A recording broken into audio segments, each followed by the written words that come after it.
So, in response to that demonstration, God says to the angels, now bow down to Adam. And I thought, what does bowing down connote? Because, I already realized that this author could pack tremendous meaning in just a few words. So I began to read it as if I was reading mathematics, line by line, word by word. In mathematics, you have to pay, any math majors? You got to pay attention to every single detail. Every word in mathematics is essential, isn't it? It's great. It's great. Beautiful. So that's the way I started reading it, like mathematics. Every single word analyzed. So it said, and behold, we said to Adam, to the angels, bow down to Adam. I began to think, what does bow down mean, signify? Well, I just thought about it. What does it signify in human life? Bowing down, when one bows to another, often symbolizes servitude. One is going to serve the other. Now in the Quran, everything serves God, ultimately. But the Quran seemed to be saying that the angels, and this would be supported later on, the angels serve God in this way. They serve in humanity in their development on earth. They guide them, humans, in their development here on earth, their spiritual and moral development. So they're here to serve us in some sense. This source of magnanimous urgings, these angelic influences we feel. And what else does it mean? It also could mean that one is superior to another. And certainly that seems to be the point in the Quran. Humans are potentially superior to angels. The angels ask the question, why create us when you could create us? God says, listen, you didn't consider this. And now he's telling the angels, now bow down to Adam after this demonstration. So it seems that the Quran is saying humans, with all their flaws, their voluntary surrender to God is more valued in God's sight. Their voluntary turning to God is more valuable in God's sight than the angels' programmed submission to God. But that comes later. So they're told, bow down to Adam. And then it says, not so Iblis. Now, who is Iblis? Later in the Quran, that confused me. What is Iblis? What are the angels? Well, later in the Quran, we find the angels do what they are told to do. They are almost programmed creatures. They cannot go against God's will. So who is Iblis? He was among the angels.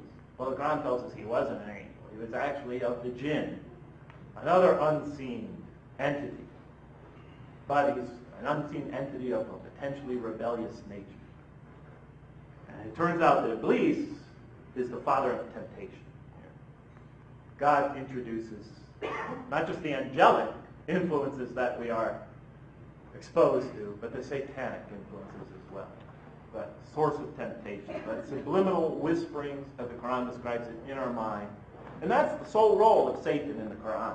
He's stripped of all the other powers that we associate with him, and his sole purpose is to give us those subliminal dark urges when we're faced with a moral dilemma. And in one place in the Quran, it has Satan say on the Day of Judgment, I had no power whatsoever over it. I but whispered and you followed. So he is that perpetual voice we hear in our minds, urging us to do the wrong thing. And the angels are that perpetual voice when we're faced with a moral decision that urges us to do the right thing. And in the Quran, these two voices that we hear in our modern language, in our minds, in the Quran, in our hearts, in the Quran, the whisperings in our chests, these two forces that we are exposed to heighten our awareness of the morality of a decision that we're facing. They act as sort of moral catalysts. They bring to our mind, when we're faced with a moral dilemma, the greatness of the situation, so that when I'm thinking of cheating on a test, it very much brings it into focus. And one voice is saying to me, go on, get the good grade. The other voice is saying, no, that's cheating, do the right thing. And I'm starting to sweat and get nervous because I'm hearing it from this side and that side. It's really a catalyst for spiritual decision making. And that seems to be their primary role as you read through the rest of the Quran. I'm reading ahead a little bit. But in any case, what the Quran seems to be saying here is what? In answer to the angel's question, first the Quran says, look, these human beings are intellectual beings. Didn't I tell you? I see the whole picture. But God said he's going to put the beings on earth. When is he going to put them on earth? Well, not yet. First they have to go through this teaching process. They have to learn. Okay, and they're gaining wisdom, they're gaining knowledge, etc. He's still not putting them on earth. Now we find something else about the human beings. They're subject to not just angelic inspiration, but satanic inspiration. What is the Quran telling us about human beings? They are also not just intellectual beings, but moral beings. They have an intrinsic understanding of right and wrong, and they receive moral impulses in both directions. Are they ready to go on earth yet? Now God should put them on earth. We now know they're moral beings. They're subjected to these two influences. They're intellectual beings. Okay, put them on earth. No, God's not ready to put them on earth. And behold, he said, the angels bowed down to Adam, and they bowed down, not so Iblis. He refused and was of the arrogant. Selfishness. Always putting yourself above the rights of others.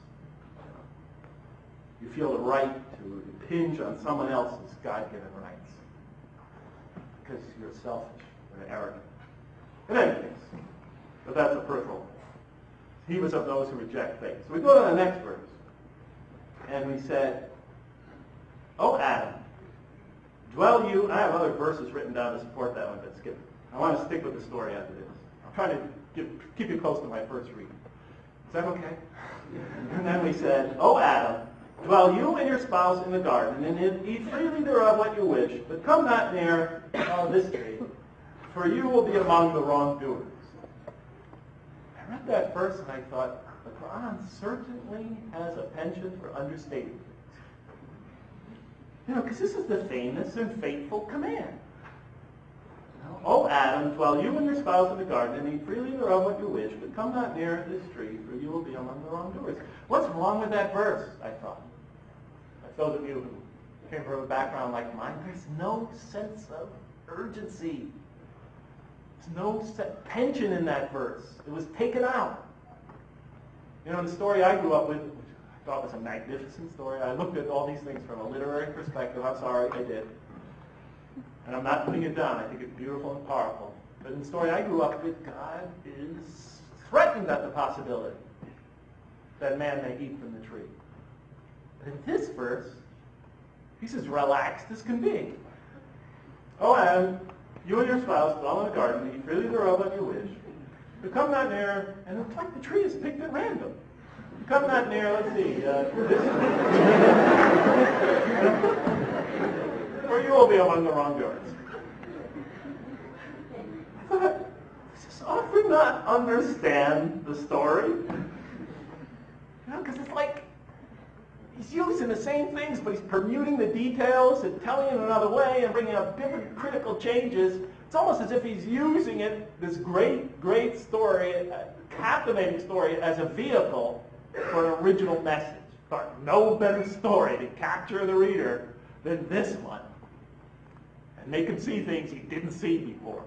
At least I thought that's what he was doing with me. So you and your spouse and eat freely thereof what you wish, but come not near this tree, for you will be among the wrongdoers. So I was really getting confused and frustrated.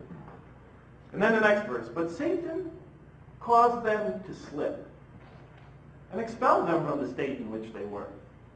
And we said, go you all down. Some of you will be adversaries of others, and on earth will be your dwelling place and provision for a time.